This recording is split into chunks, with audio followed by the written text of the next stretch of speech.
eu orava a Deus chorando e pedia pra Deus me levar. Tem muito relato de pessoas que saíram da macumba e foram pra igreja. Gente contando as histórias mais mirabolantes possíveis. Mas e quando é o contrário? Quando é a história de alguém que sai da igreja e vai pra macumba? Como é viver com medo? Reaprender a se permitir a confiar e acreditar outras coisas sem a sensação que você está traindo um único exclusivo salvador. Como que é romper essa ideia do medo que liberta? Dessa doutrinação que pode sim deixar muitas sequelas e pode também ter feito muito mal para muitas pessoas, assim como eu. Se você em algum momento já viveu dentro da igreja e hoje está indo para Umbanda ou já foi para Umbanda ou qualquer outra religião, talvez esse vídeo seja para você.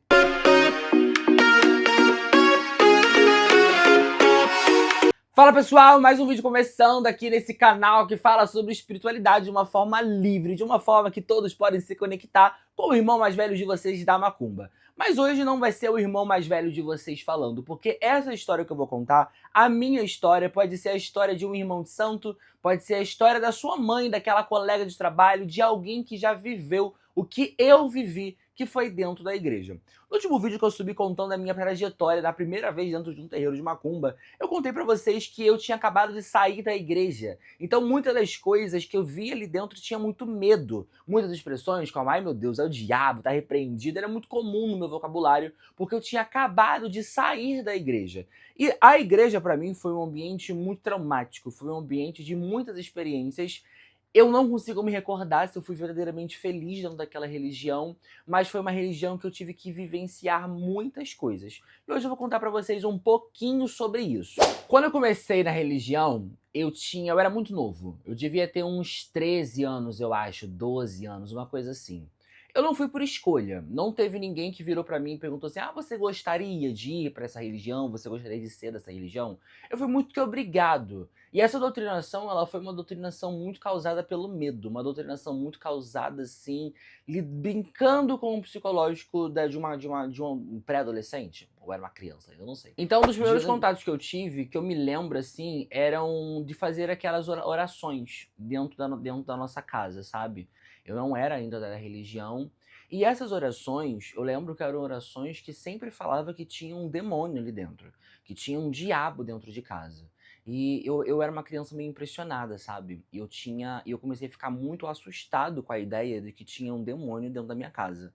Então, eu lembro dessa pastora, junto com os irmãos da oração, entrarem e falarem aquelas línguas estranhas e gritarem nas orações e falar que Jesus estava aqui repreendendo todo o mal daquele lá, estava tirando o demônio daquela casa. Eu começava a pensar, meu Deus do céu, tem um demônio aqui, pelo amor de Deus, gente.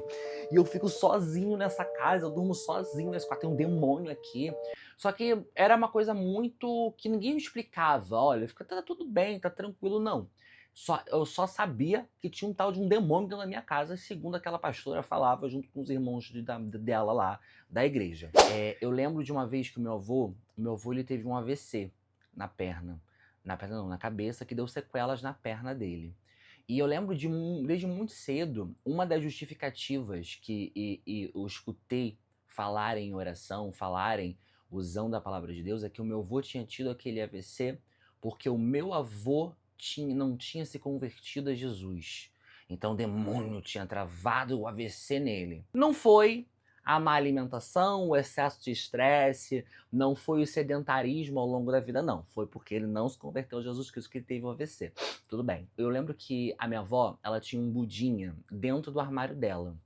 E essa foi uma das primeiras cenas que eu comecei a entender o que era e o que você tinha que abrir mão para de fato você ficar a ser visto por Jesus. E eu lembro que numa das orações, essa pastora disse que tinha que jogar aquele Buda fora. Mesmo que tivesse sido um presente do filho dela que já tinha sido falecido. Ela tinha que jogar fora, porque aquilo era o demônio. O Buda era o demônio. Depois, eu lembro que nesse mesmo dia, eu sempre fui muito leitor, né? Eu sempre gostei muito de ler. Mas na minha adolescência eu lia muito histórias como Harry Potter, histórias de aventura. Eu sempre fui muito apaixonado por leitura, eu sempre gostei mesmo de ler. E eu lembro que quando ela chegou no meu quarto, que ela viu a minha prateleira de livros, ela falou, eu lembro que ela olhou pra mim, eu devia ter uns 12 anos, gente. E ela falou assim, tu sabe que o demônio ele tá nesses livros, né? Ele usa esses livros pra te olhar. Ele te observa. Gente, eu tinha 12 anos de idade.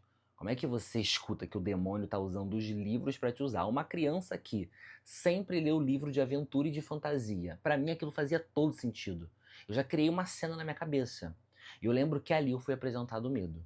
O medo da religião. O medo do diabo. O medo do inferno. Aquela era uma religião que pouquíssimas vezes foram que eu ouvi falar sobre Jesus Cristo. Pouquíssimas vezes foram as vezes que eu ouvi falar sobre um Deus bondoso, porque era sempre um Deus que me cobrava, um Deus que me exigia, um Deus de medo, um Deus de punição. Porque Deus é amor, mas Deus também é fogo consumidor. Só que eu só conhecia esse fogo consumidor. Se eu não fizesse o que eu quiser, o que eu queria, eu ia conhecer o fogo consumidor. Enfim. E eu lembro que ela pediu e ela disse que eu tinha que queimar todos os meus livros. Tudo que eu tinha, assim, eu era muito orgulhoso daquela coleção, né? Eu tinha que queimar os livros na fogueira santa como uma oferta a Jesus, uma oferta a Deus, para mostrar que eu estava disposto a abrir mão de tudo por Jesus, pela minha salvação. E na época, eu não tive uma orientação, né? Ninguém virou para mim e falou assim: olha, se você não quiser, tá tudo bem, é um direito seu, nada vai acontecer com você. Não. O de um lado as pessoas se silenciaram e o de outro, não, você realmente tem que fazer isso porque senão o diabo vai te pegar. E aí, não, então vamos queimar. E pra mim foi um processo muito doloroso, sabe? Foi um processo de muita dor, porque eu gostava muito daqueles livros. Tanto que depois que eu cresci, que eu rompi esse ciclo, eu comprei muito desses livros que eu tinha jogado fora, não pra ler, mas pra entregar pra aquela criança de volta que perdeu. Eu também era uma criança muito ligada em música e cultura pop, né, gente? Eu cresci vendo Disney e vendo Hannah Montana, High School Musical, enfim. E eu tinha pôsteres no meu quarto, eu tinha CDs no meu quarto, e também foi exigido que fosse jogado fora. Pra mim foi muito estranho porque eu não fui uma criança criada dentro da igreja.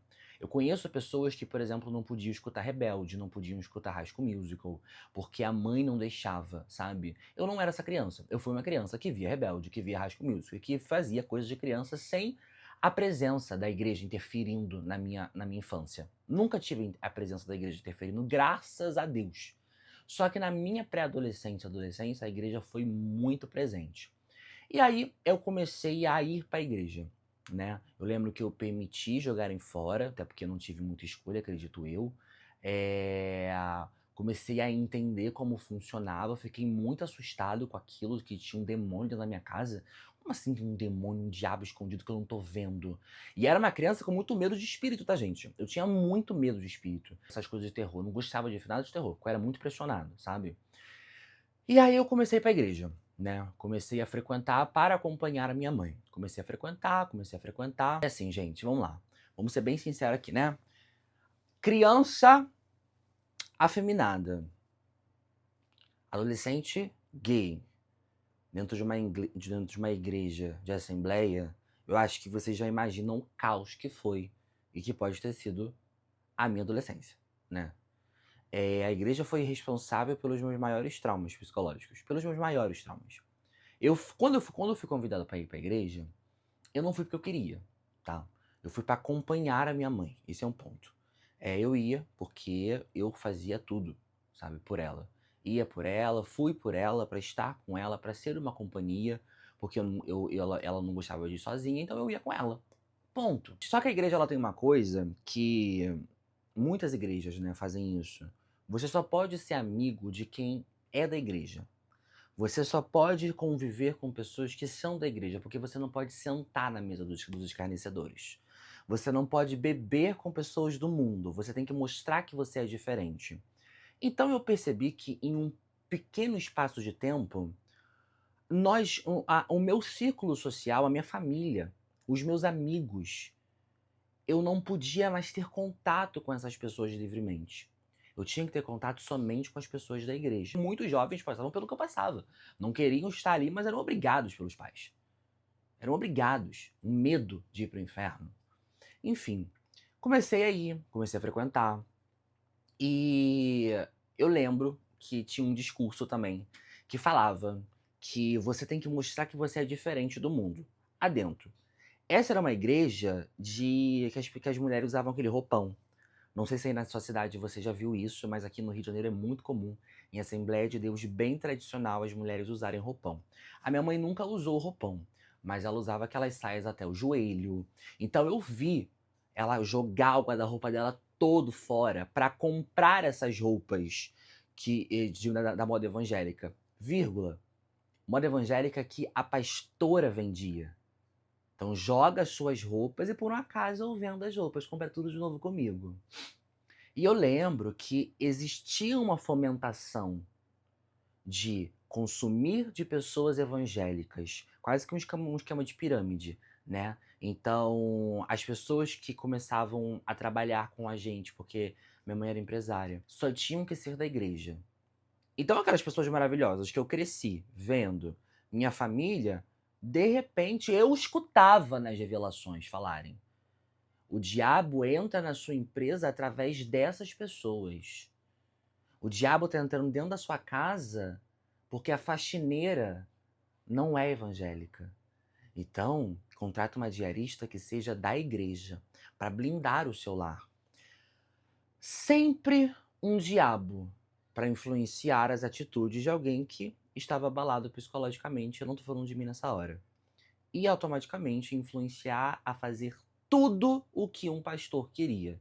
O diabo está vendo, o diabo está falando. E quando o medo não pegava, Jesus manda te dizer. Jesus manda dizer para você isso. E aí, eu sempre fui muito calorento, extremamente calorento. E chegou a hora de que queriam me colocar para andar de terno e gravata durante os dias. Todos os dias. Eu estudava e, gente, pelo amor de Deus, né? E eu lembro que eu ia pra escola de bermuda. E não podia usar bermuda na rua. Tinha que usar calça na rua. Não. Você tem que mostrar que você é diferente. Calça, de preferência blusa social até embaixo. E eu fui. Na tentativa de que, não, gente, porque eu preciso mostrar pro diabo que eu não sou como o povo do mundo. Porque se o diabo voltar, se Jesus voltar hoje, ele tem que me enxergar. Porque foi essa conversa que tiveram comigo. Se Jesus voltar hoje, ele tem que ver você. Ele não vai conseguir te reconhecer se você tá andando como uma pessoa do mundo. E aí, eu abri mão de um guarda-roupa também. Comecei a andar só de calça. Eu morava na Baixada Fluminense. De calça e blusa social. De calça e blusa social. Eu lembro que o meu pai, que não era da igreja, nunca foi da igreja, na época ficou muito revoltado com a permissividade da minha mãe de deixar eu passar por aquilo. Porque ele é muito calorento, ele é um menino, ele não tem que passar por isso. Mas ela blindou muita gente da opinião das pessoas. E não acho que ela tenha culpa. Permitiu sim, não ouviu, mas não acho que ela tenha culpa. Porque ela também foi uma vítima tanto quanto eu, tá? E aí eu comecei a perceber que eu tinha que abrir mão de muitas coisas, né? Pra agradar a Jesus. Eu sempre tinha que abrir mão de alguma coisa. Sempre tinha que abrir mão de alguma coisa. Até que um dia eu fui num monte de oração. E nesse monte, todo mundo ia aos domingos. Começaram a semana no monte, a gente ia pro monte 5 horas da manhã, então eu subia monte, eu orava no monte, muitas profecias, muitas coisas, sabe? Na primeira vez que eu fui no monte, com essa pastora, eu lembro que ela falou pra mim que ela tinha uma revelação de Deus. E eu já, meu Deus do céu, Deus vai falar comigo. Meu Deus, finalmente devolveu que Deus vai ter uma revelação pra mim. Meu Deus, incrível isso. E aí ela falou assim que Deus queria que eu me batizasse nas águas. Eu tinha que me batizar. Porque, segundo ela, existia um pacto, uma promessa que foi feita quando eu era criança pra me oferecer pra um demônio, pra uma entidade demoníaca. E que ela, quando ela entrou quando a gente estava chegando no monte, que a gente entrou dentro do monte, ela conseguia ouvir a pombagira gritando do lado de fora de ódio, falando que odiava ela, porque estava me levando para o caminho de Deus. Gente, eu tinha 13 anos de idade. 13 anos de idade. E assim como eu, muitas crianças e adolescentes passam ou passaram por isso. Existe um abuso psicológico dentro da igreja que as pessoas não falam quem sai. E só quem viveu essa dor sabe como é viver isso. E quando eu ouvi que tinha uma pombagira, agora vocês vão entender o medo do outro vídeo que eu contei pra vocês, do porquê que eu tinha tanto medo. Uma pombagira gritando de ódio, que eu tava me entregando, eu tava saindo das mãos dela, qual foi a minha resposta? Vou me batizar. Se vocês me perguntarem o que eu lembro daquele dia, do batismo, eu não lembro, tá? Eu sei que eu fui batizado nas águas, eu sei que eu fui numa cachoeira, fui batizado, mas o que foi, eu não lembro nada daquele dia. Na verdade, tem poucos flashes do que eu vivi dentro da igreja, tá? Hoje em dia eu não lembro mais. E aí eu lembro que teve o batismo, eu fui pra igreja, e ali eu comecei a entender. E aí ela falou com todas as letras pra mim, né? Que existia um demônio, e Deus falava pra ela que eu tinha que vencer o homossexualismo. E eu falei, caramba, é Deus mesmo, né? Porque eu nunca contei pra ninguém que eu gosto de rapazes, nunca contei pra ninguém que eu gosto de moçoilos, eu nunca contei. Como que ela sabe? Só pode ser Deus. Não era que eu era uma criança extremamente afeminada. Não era. Não era porque eu era extremamente. Eu sempre tive esse jeito, gente. Pra falar, sempre fui muito comunicativo, sabe? Ela falava tipo assim: Deus me mostrava os seus trejeitos. Amor, não foi Deus. Qualquer pessoa com olho via os meus trejeitos. Eu dançava a Xuxa. Eu dançava a Xuxa. E eu era a Xuxa. Minhas primas eram as Paquitas. Em High School Musical, eu era a Sharpay. Em RBD, eu era Mia. Então, pastora, não foi Deus que te revelou que eu era gay. Qualquer pessoa que olhasse pra mim saberia que eu era gay, amor. Para com essa loucura, tá? Só que na minha cabeça aquilo fez muito sentido também. E quando ela contou isso pra mim, ela falou assim: olha, eu vou te contar uma coisa que Deus tá me incomodando tanto pra te contar. Então eu vou te contar. Luan, Deus me revelou que existe uma pombagira que quer te levar pro homossexualismo. Eu falei, gente, mas que inferno de pombagira é essa que fica me seguindo? Primeiro ela tava nos meus livros. Queimei a porra dos livros. Depois estava nos meus CDs. Joguei fora os CDs. Aí eu tinha que me batizar para ela me deixar em paz. Essa mulher não me deixa em paz. O que ela quer de mim? Não, que você é uma alma muito valiosa para Jesus. E eu falei, gente, mas primeiro eu tinha que usar não podia usar bermuda, tinha que usar calça. E aí não pode ver Harry Potter, porque senão a pombagira me pega. Eu não posso usar uma regata que a pombagira me pega. Eu não posso ler um livro que não seja de evangelho que a pombagira me pega. Muito difícil. Essa pombagira tá com todas as cartas na manga. Coitado de Jesus, pensava eu, né? E eu sempre comecei a me questionar muito, sabe? Porque eu pensava, gente, tanta guerra no mundo, o povo morrendo. Jesus está preocupado se eu tô lendo um livro do Harry Potter? Não tinha sentido na minha cabeça isso pra mim. Mas o medo falava mais alto, junto com a afirmação de todas as pessoas que era a minha base. Porque minha família nunca sentou comigo e falou assim, as pessoas que não eram da igreja: amor, olha só, uma coisa pra você. Não vai nessa loucura. Porque é isso que eu faço com as pessoas hoje na internet, se vocês pararem pra pensar. De todas as religiões, tá? Não somente de uma. Não vai nessa loucura, raciocina, racionaliza. Não tem nada de demônio, não. O demônio é o povo, o demônio é a pessoa. Não existe isso, não. Tem que abrir mão de tudo. E aí, quando ela falou pra mim que essa bombageira tava aqui, tava falando que eu ia ser gay, eu falei, gente, difícil. O que eu faço então? Se entrega verdadeiramente a Jesus. E como que eu faço isso? O que eu preciso fazer? Fique em oração. Ora sempre que puder, sempre que você pecar, você ora. Sempre que você se sentir errado, você ora. Sempre que você andar fora do que as palavras te dizem, ora e esteja dentro da igreja. E assim começou uma grande, sabe? Uma grande alienação. Me alienaram, eu fui alienado dentro da igreja. Mas hoje, depois vocês vão entender que eu acho que no final tudo tinha que acontecer da forma que aconteceu. E aí eu comecei a precisar ir pra igreja segunda, quarta, sexta, sábado e domingo. Eu estava dentro da igreja, tá, gente? Então eu estudava, e à tarde ia fazer curso ou fazer alguma coisa, eu continuava estudando, e à noite ia dentro da igreja. Terça e quinta, eu lembro que terça, se eu não me engano, era ensaio do grupo jovem, e quinta-feira tinha estudo dentro da igreja. E aos sábados eu também estava dentro da igreja para limpar a igreja, tinha que faxinar a igreja. Então a minha vida começou a se resumir a estar dentro da igreja. Os meus amigos eram as pessoas da igreja, eu vivia dentro da igreja, eu não fazia mais nada além da igreja. E isso era uma coisa que as pessoas se motivavam ali dentro. Então quando você vê uma pessoa que está vivendo isso, Não é porque necessariamente ela quer, existe uma alienação, uma doutrinação, onde que se você pensar o contrário, é o demônio te usando. O demônio tá falando no seu ouvido. E todas as vezes que eu questionava algumas coisas, o demônio tá te usando. Porque eu falava assim, eu tô muito cansado hoje.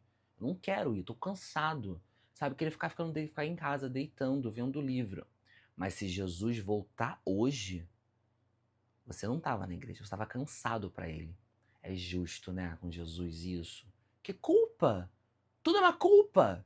Tudo era uma culpa, tudo era um grande arrependimento. Nada era leve, nada era bom. Nada era bom. Era somente culpa, medo, doutrinação. Culpa, medo, doutrinação. Eu sentia que a igreja era muito fundamentalizada em cima disso. O medo de ir pro inferno. O medo do diabo. Vou para a igreja para ganhar algo. Porque se eu faço o que Deus quer, então Deus me dá o que eu quero.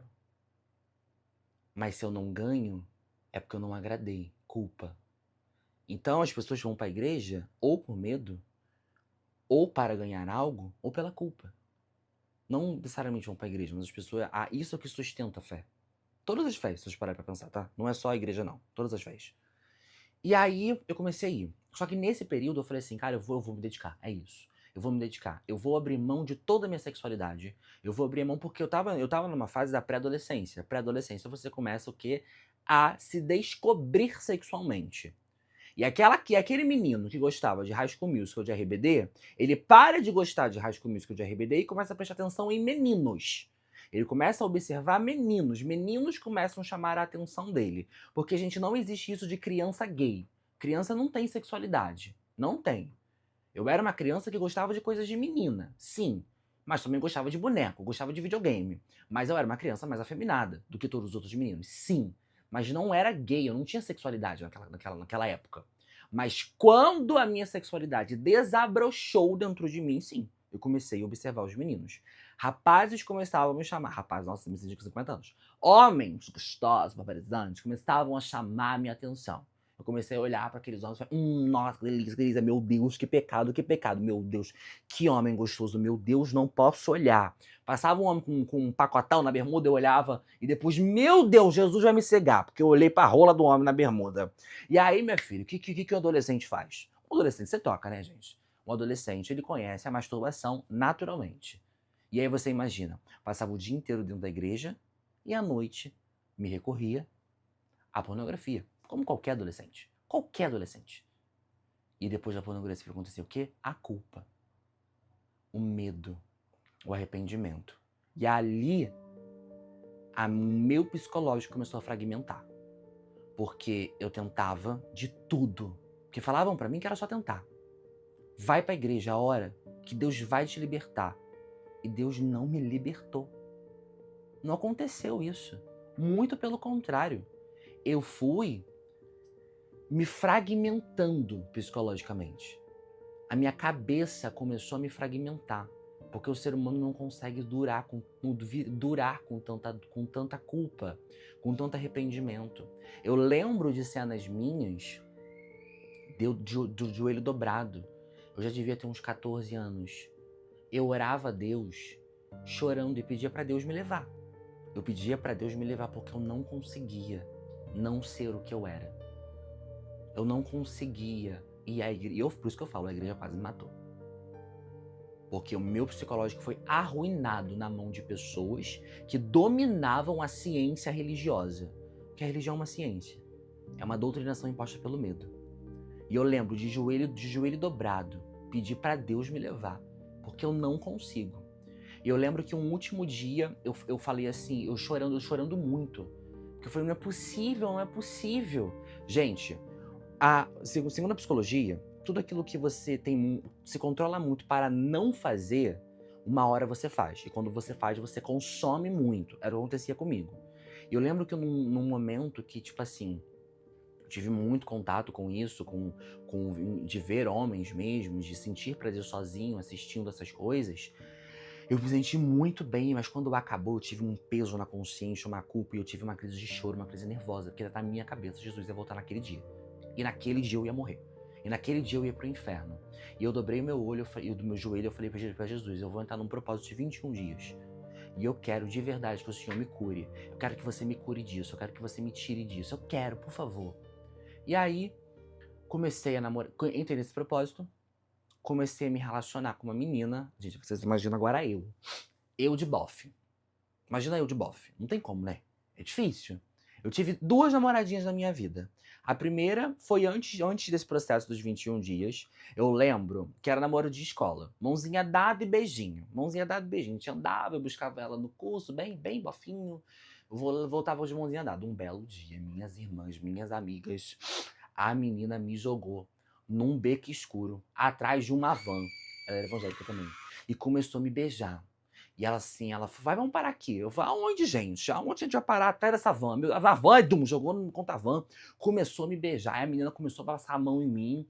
E eu falei, e eu beijando, e ela começou a se esfregar em mim. E nada aconteceu aqui.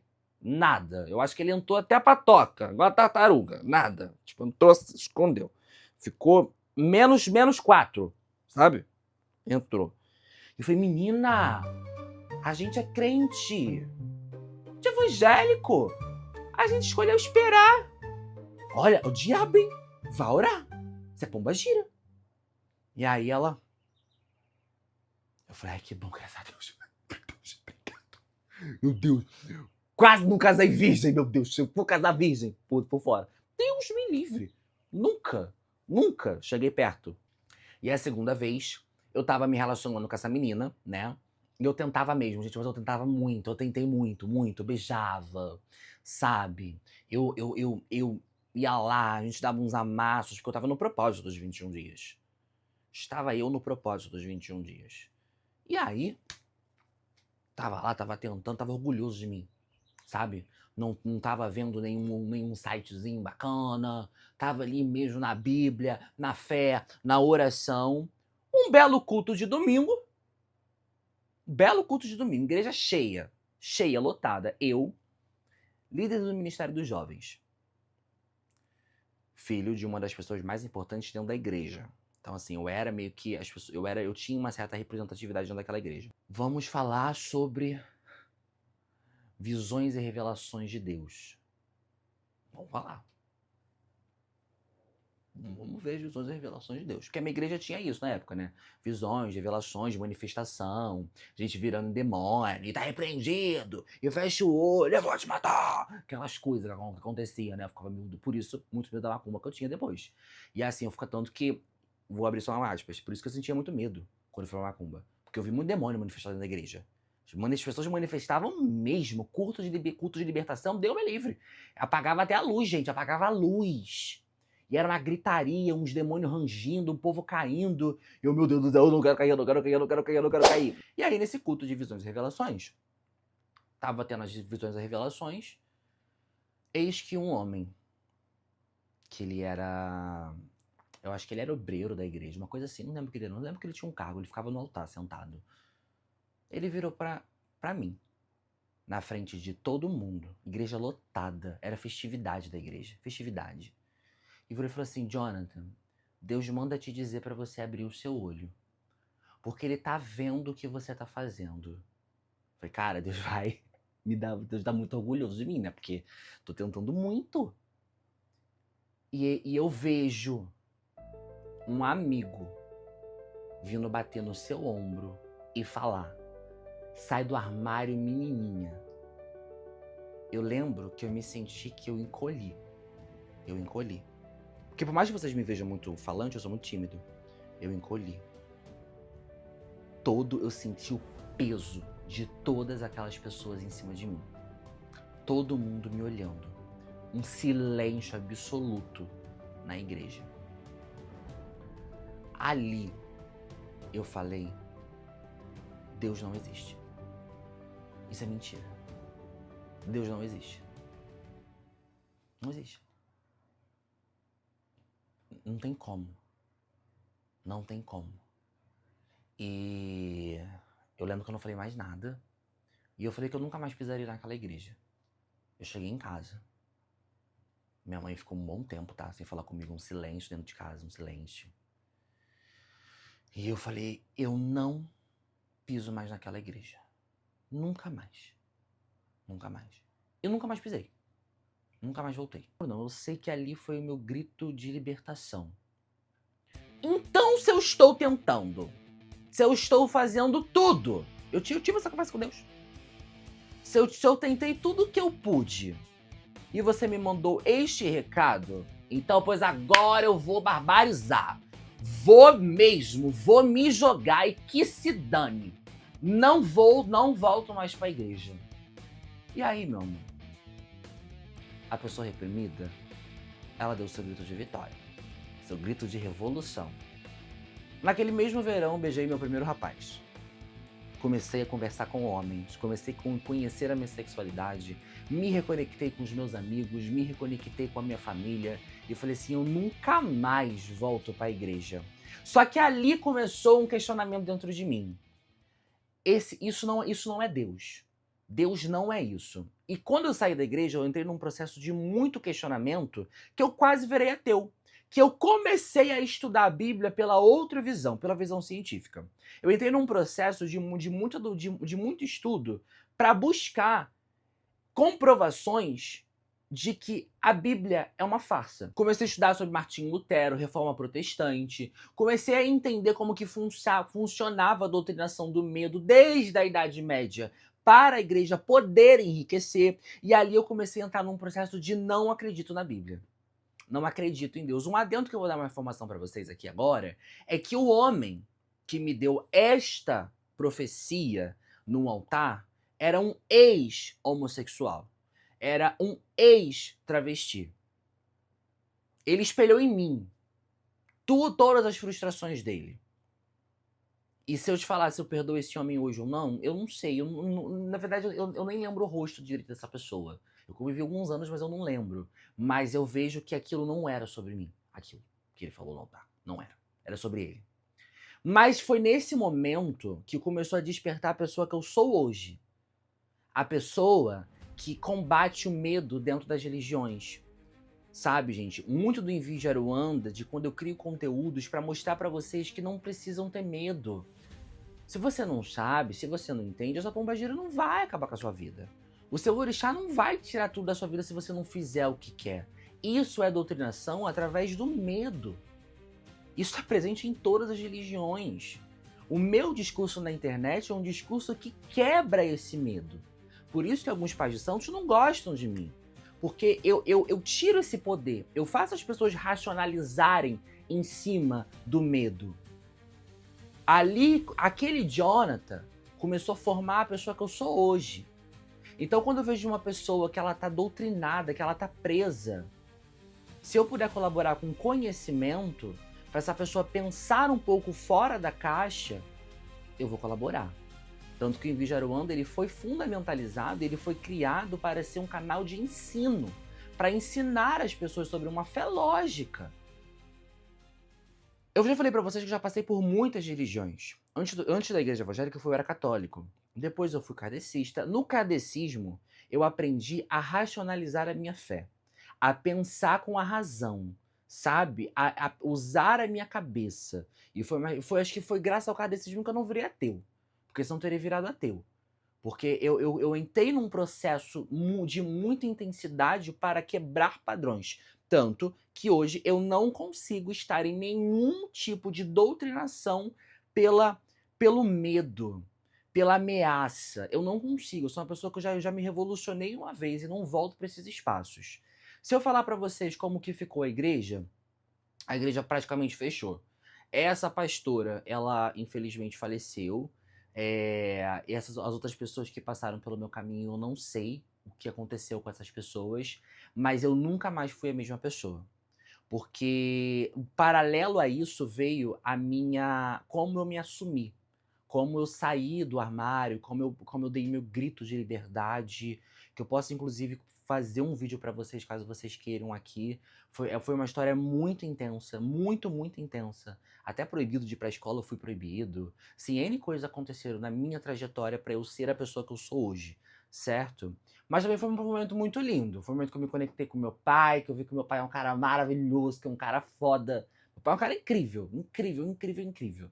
dos homens que eu mais admiro na vida. Minha avó, todo mundo que me apoiou muito na minha jornada. Mas hoje, se eu sou essa pessoa aqui, foi graças àquele Jonathan. Então, se eu levanto bandeiras, se eu compro barulho mesmo, se eu mostro uma fé linda, porque a Umbanda pra mim é uma religião linda. Eu já tinha passado pelo kardecismo, tinha passado pela igreja. Quando eu conheci a Umbanda, você pode ser quem você é aqui, mas eu tenho que dar o quê em troca? Nada! Você tem que só se amar os guias, amar seus orixás, amar suas entidades, frequentar por amor. E se não quiser frequentar, tá tudo bem. Quando você. Só quem perde é tu. Mas o preto velho não vai te jogar no inferno porque você não tá vindo. Então, a pombagira não vai acabar com a sua vida porque você não tá vindo. Eu falei, gente, na Umbanda eu vi acolhimento. Na Umbanda eu vi amor de verdade. Porque, gente, qual é o inferno do umbandista? É umbral. Mas ninguém fica dentro do terreiro, olha, se você não fizer isso pra pombagira, você vai pra umbral, hein? Não fica. Faça porque você quer cultuar essa energia maravilhosa de empoderamento. Faça porque você quer a sabedoria do preto velho. Você quer se conectar com o seu orixá, você quer agradecer pelas bênçãos na sua vida. Não por medo, não por doutrinação. Só que o que eu falei pra vocês que eu vivi dentro da Umbanda, muitas pessoas vivem em muitas religiões. Muitas. Eu já fui de alguns terreiros que tinham táticas muito parecidas do que eu vivi na igreja. Tática do medo, da doutrinação, principalmente com médiuns que não tinham conhecimento. O médium que sai da igreja e cai direto dentro de um terreiro, ele está muito aberto a sofrer lavagem cerebral também. A sofrer alienação também, a acreditar em qualquer coisa que um pai de santo fale, mal intencionado para doutrinar aquela pessoa. Então, o convite que eu faço para todo mundo que me conhece, se algum dos meus afiliados estiverem assistindo isso daqui, esse vídeo, eles sabem que isso é verdade. Reflitam. Tenham uma fé lógica. Tenham uma fé questionadora. Uma das coisas que eu mais me questionava dentro da igreja era por que, se Deus é perfeito, se Deus criou o homem como a sua semelhança, se Deus não erra nunca, então ele me criou errado. Então eu tenho que mudar tudo que sou para me adaptar a ele. Então Deus é um belo de um narcisista, que ele cria criaturas incompreendidas, ele cria criaturas falhas, ele cria criaturas que erram, que não o agradam, para castigar essas criaturas. Não tem sentido. Isso me parece o plano de alguém tirano, não de alguém tão elevado. Porque se Deus me criou e nada que eu faço da minha natureza humana o agrada, se a minha natureza humana for espelhada nele, sua semelhança, então ele é falho tanto quanto eu. Ou ele é um tirano, que só quer se divertir com a limitação. E uma outra coisa que eu me questionava muito é, gente, Deus se preocupa com o livro que eu tô lendo? Se eu tô vendo um pornozinho na internet? Se eu tô vendo uma coisa bacana na internet? Mas e as pessoas que estão sofrendo nos hospitais? E as guerras? E as doenças? Deus me manda um recado pra falar pra mim. Sai do armário, menininha. Por que ele não manda um recado pra falar a cura da AIDS? A cura do câncer? Mistério de Deus, me respondiam. Deus não tem tudo será compreendido. Gente, mas tem sentido. Se eu falar pra vocês que assim, a minha fé, acho que muita gente se identifica com isso. Ao mesmo tempo que eu acredito em tudo, eu não acredito em nada. Eu sou muito cético ao mesmo tempo que eu tenho muita fé. Que dualidade, né? Que difícil ser a gente. Que difícil ser pessoas como eu ou como você se identificar. Ao mesmo tempo que eu acredito, eu não acredito. Eu sou meio polar assim. Mas eu acho que tudo isso que eu vivi foi para me despertar o senso crítico. E para eu entender que se você não dominar a sua cabeça, outra pessoa vai dominar. Então toma você o controle da sua cabeça. Tenha você a idealização da sua vida. Entenda você o que é melhor para você, porque do outro ele só vai dar conta da vida dele. Ele vai saber o que é melhor do outro. E não se permita entrar em cadeias que o outro quer estar. Se ele quer estar ali, ele não pode te obrigar. É lindo o Brasil ter muitas fés. Muito lindo. Tem religião que não toma café, tem religião que não trabalha aos sábados, tem religião que faz sacralização de animais, tem religião que usa roupão. O problema é quando o meu vizinho quer que eu siga a verdade dele. Isso não pode acontecer. Cada um tem que viver a sua verdade dentro do seu espaço. Tá bom, meus amores? Conversamos, hein? Falei bastante hoje, espero que você tenha gostado. Se você se identificou com esse vídeo, se você viveu algo parecido, comenta aqui. Esse é um espaço pra gente debater, pra gente conversar. Eu sei qual é a dor de alguém que foi abusado psicologicamente e espiritualmente. Eu já vivi isso, mas eu posso te falar? Quando a gente sai desse quadro, que a gente entende, que a gente assume o controle da nossa mente, é lindo, é maravilhoso e dificilmente a gente consegue cair em alguma amarra psicológica de novo. Porque a gente evolui, tudo a gente passa por um processo. Hoje eu entendo que eu que tenho uma missão de levar conhecimento, eu tinha que passar por esse momento. Então tudo tem um porquê. Um dia você vai descobrir o porquê você passou por algumas coisas. Eu espero que você tenha gostado. Não deixe a gente, por favor, de curtir esse vídeo, de compartilhar, de se inscrever. Isso é o que ajuda o nosso canal a crescer e eu continuar esse trabalho aqui na internet, que é um trabalho mais íntimo que eu tô fazendo com vocês. Espero muito que vocês tenham gostado. E um beijo pra vocês, fiquem bem e até semana que vem.